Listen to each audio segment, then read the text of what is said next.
Hello again. My name is Lesa Cline Ransome, and welcome to Past Present, giving past stories new life. Growing up in Malden, Massachusetts, I was surrounded by historic landmarks.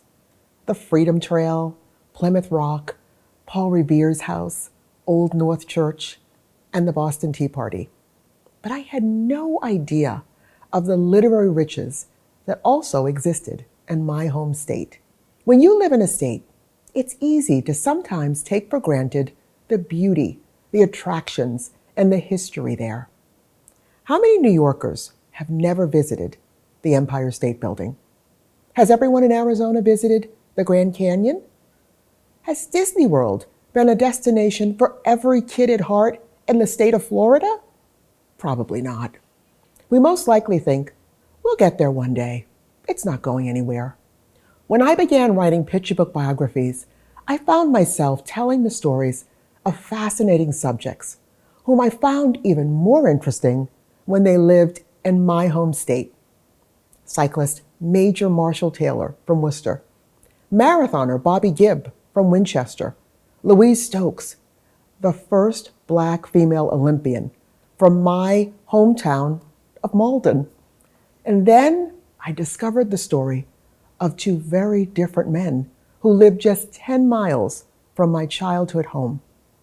And this is where my book of Walden Pond begins, in Concord, Massachusetts, at Walden Pond.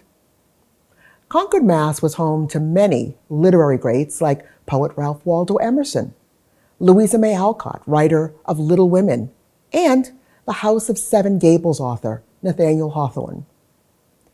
And in the heart of Concord lies Walden Pond, an inspiration for two men for two very different reasons. Visiting Walden, I could see how anyone could be inspired by its sheer beauty.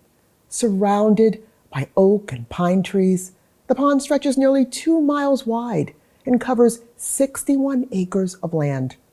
Walden Pond was the place where naturalist, essayist, and poet Henry David Thoreau escaped to be inspired by this remote setting in the woods of Concord. He built a small cabin on the land of his friend, Ralph Waldo Emerson, and it was there where he spent 2 years, 2 months, and 2 days observing nature and writing in his diary. In 1854, he published his most famous work, Walden, or Life in the Woods. But Thoreau wasn't the only person inspired by this majestic pond. Frederic Tudor from Boston, Massachusetts, was a business owner struggling to pay his debts when in 1840s he came up with what he thought was a brilliant idea. Tudor decided to open an ice business.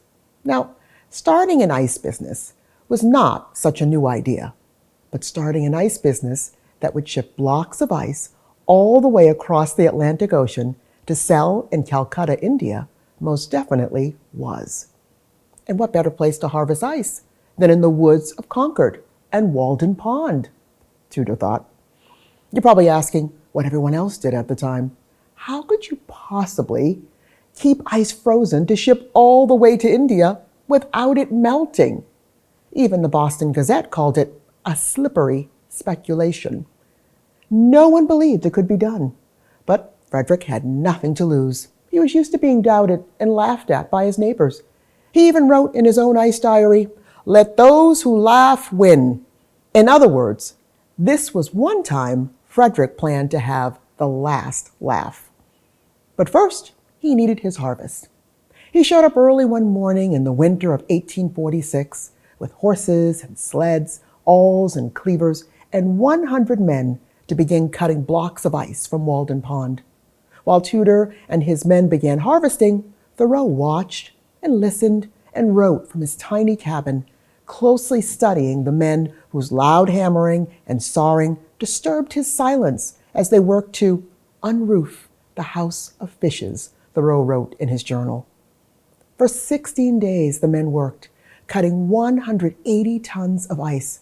They stacked it high, covered it with bark and sawdust, and they waited and waited some more, month after month, as the tall stacks of ice grew shorter and shorter, until finally, one summer day, they loaded their first shipment of ice onto a ship and set sail from Boston Harbor all the way across the equator to India. As Tudor's shipment departed, another entry in Thoreau's diary reads, "Thus, the pure Walden water is mixed with the sacred water of the Ganges." Frederic Tudor never wrote poetry, and my guess is he may not have even enjoyed the beauty and serenity of Walden Pond in the way so many other literary heroes of his day did. But Frederick's desire to start a business shipping ice across the equator from Walden Pond to India did lead to one pretty inspired invention: refrigeration. Believe it or not, you have Frederic Tudor to thank for his innovative ideas in insulation, which were used in the earliest versions of refrigerators.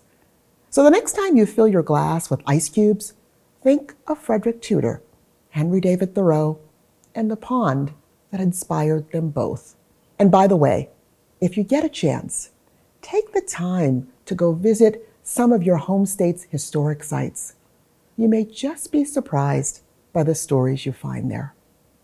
And now I'm going to read to you a little bit from Of Walden Pond, Henry David Thoreau, Frederic Tudor, and the Pond Between. Henry David Thoreau fled the city of Concord for the woods, leaving behind family, church, and work for the company of sparrows and squirrels, chickadees and woodchucks, a journal, his pencil, and the poetry of Walden Pond. Frederic Tudor failed at one venture after another, a laughingstock to his neighbors. He left behind family, Boston, debts, and headed for the woods with tools and 100 men, sleds and horses, a journal, his pencil, and the riches of Walden Pond. Oddball, tax dodger, nature lover, dreamer. That's what they called Thoreau. Bankrupt, disgrace, good for nothing, dreamer. That's what they called Tudor. Thank you so much for joining me today on another episode of Past Present.